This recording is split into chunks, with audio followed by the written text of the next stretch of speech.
if you want to be free, psychologically, spiritually free, then you're going to have to be a maverick.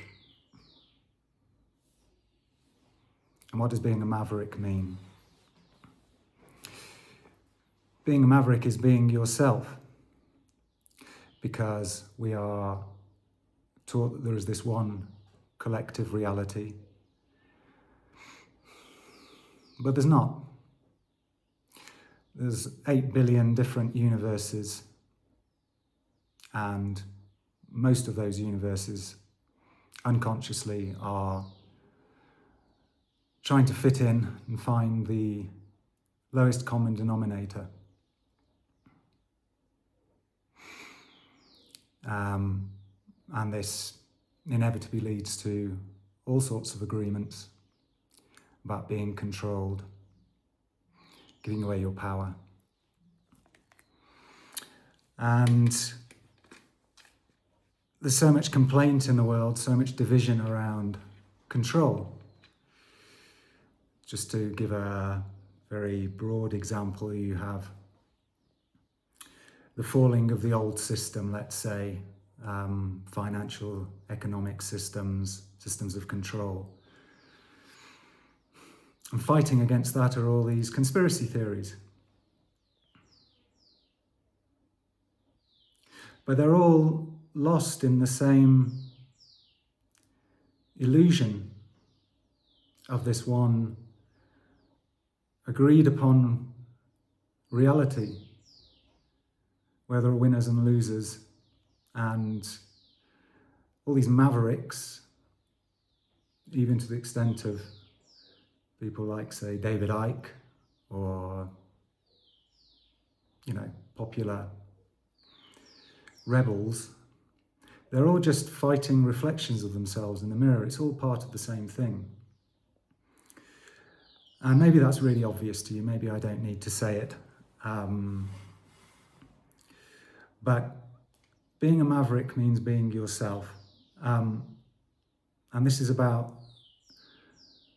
the moment when you choose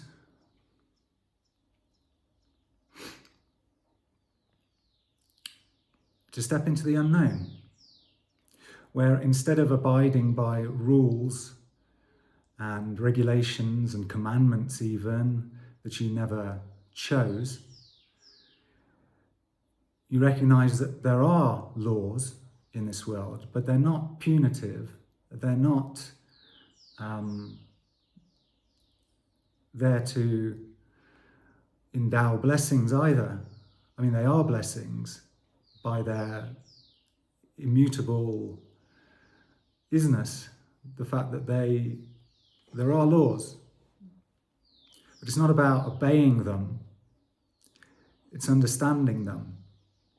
And when you understand the laws of the universe, or when you at least start to recognize that the game has switched from one of following the rules and regulations and dictates of other unconscious beings to surrendering to really not knowing what's going on, but being willing to explore what those laws, immutable laws are, that don't care about you. They care about the balance and harmony of creation, okay?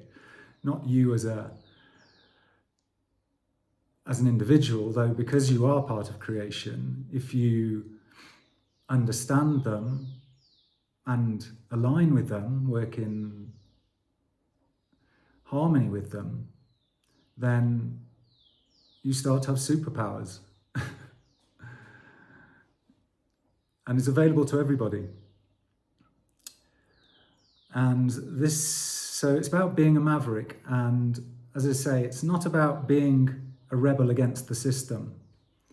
That's like being in a straitjacket or punching the mirror in front of you or struggling in quicksand. It's about living by your own agreements with yourself. Now that starts with learning to question your beliefs. And I work now as a conscious mentor, having, let's say, in a conceptual framework, because that's all we have to speak by, been in the collective reality, very deeply immersed, been to several levels of hell, and by grace, or actually by the own volition and choice of my own soul, have flipped the script on its head, or seen that there is a script, in fact, just to see that there is a script and you have the choice to carry on with the status quo, or to step into your power and be a maverick and take the risk of choosing the reality that most speaks to your soul. And yeah, living from your own timeless, eternal being. And having been through that path, I'm able to offer mirror sessions, because I choose, continue to choose, so that people can, who resonate with this, are curious and ready to see what's possible when they have reflected to them their own beliefs, their own limiting beliefs, and are shown that these two that have been governing your entire life are optional, and through a process you can come to start to drop those and claim your power, claim your responsibility. So check out my website, contentment.com, if that's of interest to you. I'm currently offering a free half-hour contact call, so you can gauge whether it's something that would be interesting for you, that it can contribute to your growth. And see where we go from there. But why would people not choose to own their power? Well, there are always benefits to staying in your comfort zone, right? That's what it boils down to. So many people complain, I don't choose to be depressed. I don't choose to be in frustration and envy. It's just happening to me.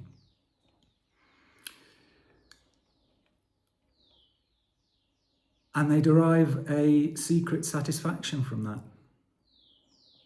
I know. I've been to the depths of depression. And I know that what I'm saying now cannot speak to anybody on that level, because I don't buy it. But when you're in depression, for example, the whole world is against you. It's such an insidious flip on sort of a middle finger to God. A total denial of your own agency, which won't be argued with. It would rather carry you to hell, and hopefully your soul gets through that and learns from it. But self-pity, shame, guilt, while they exist, they are terrorizing forces, and they can't be reasoned with, let's say. And there's an immense, hidden, secret, diabolical payoff for that. It destroys so many lives. It's a shame.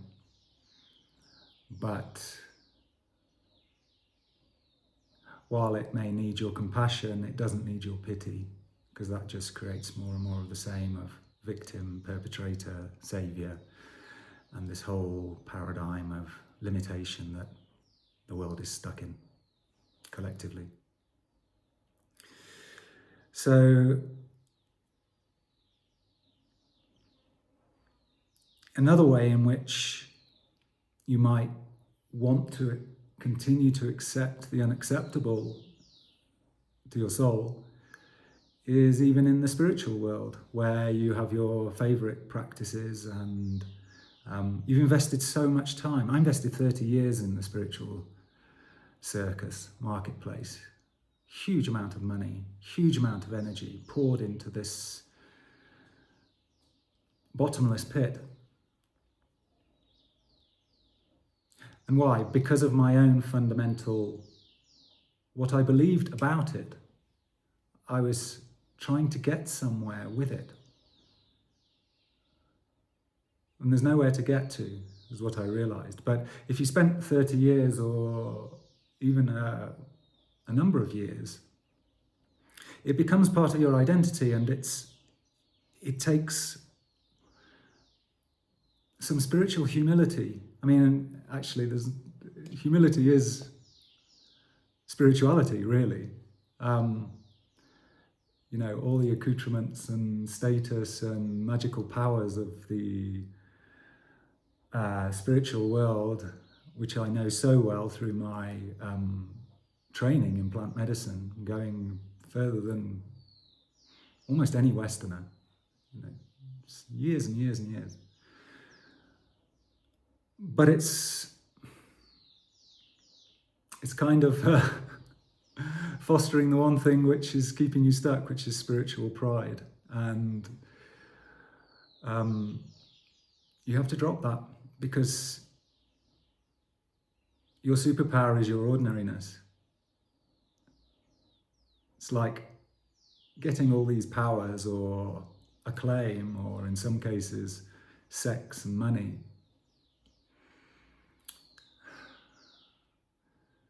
As ways to support the ego and create sort of galvanize the paradigm of separation. And it's only when you become truly humble that you can actually grow.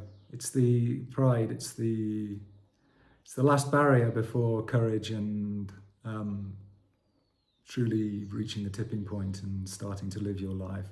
You could call it awakening even, the true awakening, not the awakening that I had these amazing visions in an ayahuasca ceremony, therefore I'm better. No, not that. That's not awakening. It can be, it's part of the process, but it's not what I'm talking about and not what I offer to help people with. Nor is it the popular conspiracy theories, you know. It's like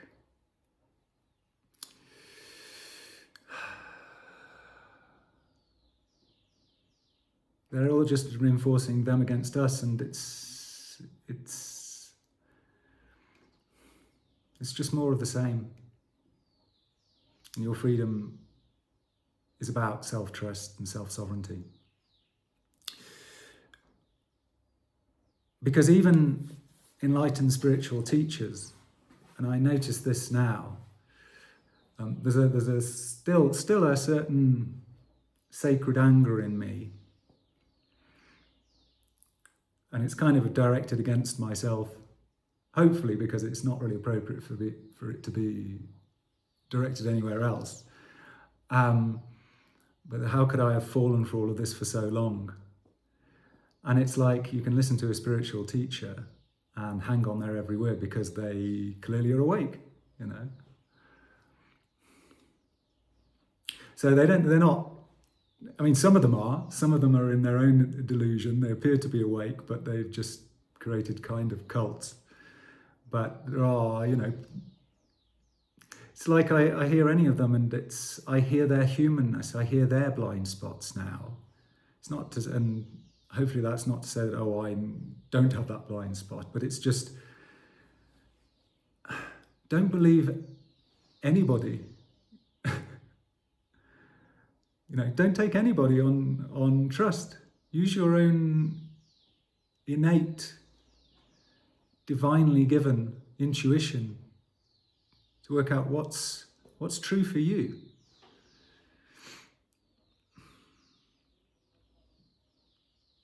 A good master is just trying to get you free. They're not trying to create a dependence on them. But we've spent all of our lives believing everything we're told. We had to as kids to stay safe, and that's the basis of all our trauma, that we have all these beliefs that are rock solid and just feel like they're part of us, part of our deepest identity. But they all have to be dismantled because they're received, they're not what you are. And if you're listening to this and it has any resonance, then perhaps you're starting to realize that I can't abide by these anymore. I have to look inside myself and question everything. Everything. Question the Buddha, question Jesus.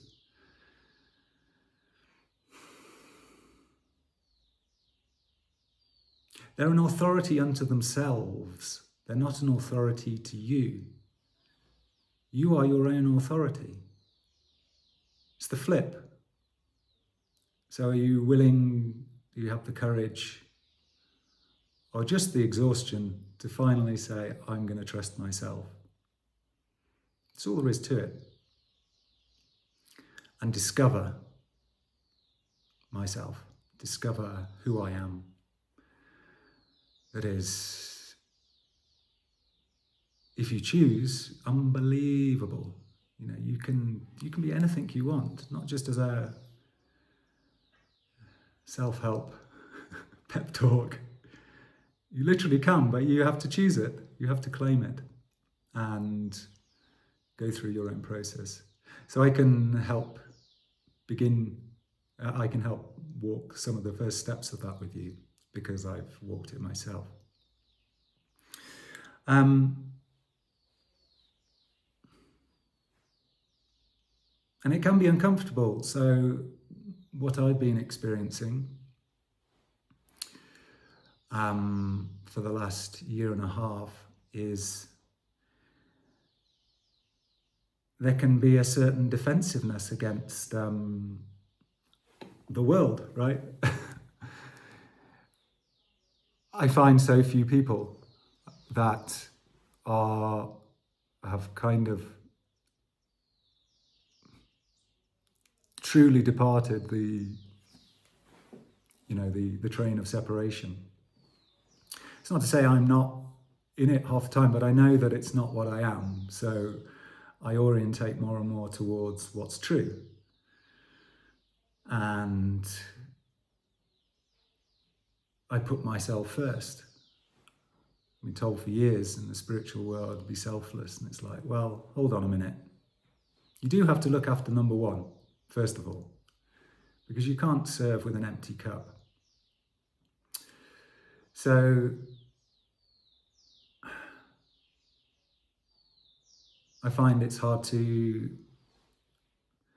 myself pulled back into just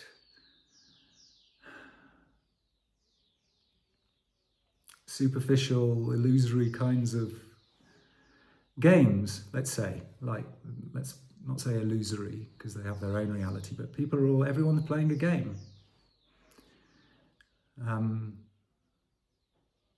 And the name of the game is to see where you are playing games and stop playing them. And this starts with what you believe about yourself. And trusting yourself, following your intuition. So there can be loneliness in being a maverick. Being a maverick in your own world where you're the star player and you don't have to go and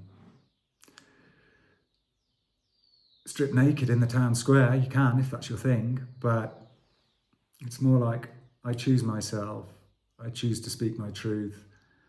I'm as honest as my current level of consciousness can allow me to be on that cutting edge, being a maverick. And maybe that will show up as me needing to upset the status quo in the outside world, but primarily it's just being true to yourself, and most of it will happen on the inside. But yeah, it can be lonely to realize that in the spiritual community, people still talk to me as if I believe in it now. So the medicine version of that, I'm trained in ayahuasca, and I meet a lot of astrologers and other medicine specialists, and they'll see the change in me, but kind of want to fit it to who they choose to think I am, or an old version of me. It's not wrong, it's just... And so it can be uncomfortable to feel that you have to be so vigilant to not be sucked back into playing that role, in someone else's game, which can lead you to want to be alone quite a lot.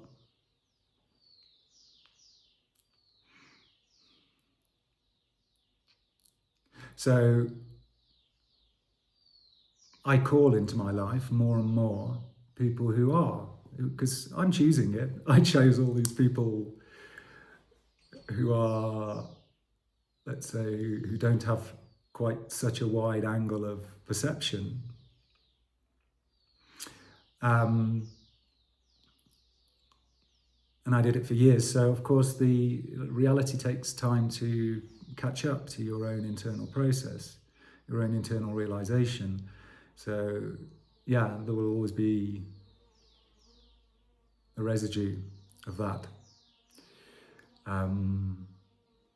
Sort of trying to pull you back in, but once you see the truth, you can't, it's doing itself. You can't be pulled back into it anymore. You can only expand, which is the absolute beauty of it. And as your resistance to that process starts to dissolve, then yeah, it's win-win. No, it's only getting better. But yeah, for me, a lot of it has been, I'm still, in a little bit of a space, liminal space, I think that's the word, where I am seeing more and more of kind of, not just people, but my own, because it's all me, right? It's all I'm projecting out my world. So I see more and more beauty, more and more truth. And I can feel the people kind of arriving. It's not they're arriving, they've always been there. It's just, we're all under spells of one kind or another. And the beauty of this whole process is when each of those spells that you couldn't see start to disappear and dismantle themselves. It's like, oh, and suddenly, wow, being a single man, and looking for a relationship, I'm suddenly, to the extent that I don't crush it by my own old beliefs and insecurities, all of a sudden these attractive, eligible women appear. They were always there, in infinite realities, coexisting right now, always right now. So it had nothing to do with finding them or making some effort as such. It's just to allow them to be perceived. It's just as one example. But also a lot of as I say, a lot of it's been letting go of old stuff. So, it does take a little bit of courage to step into your power.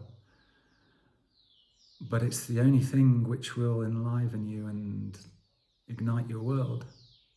And it's crazy that most of us at least, have stayed in this limited reality for so long. Well, it's not crazy because there are benefits, as I say. It's comfortable. Even if it feels like shit, it's familiar. And to many souls, that's still preferable to taking a risk and finding out, road testing their understanding, their wisdom, their level of self-love. But yeah, letting go of a lot of things. Anyway, I think that's all I want to say for today. So if you've made it this far, thanks for watching. And as I say, if you're ready, willing and able to start living your life, stop putting it off,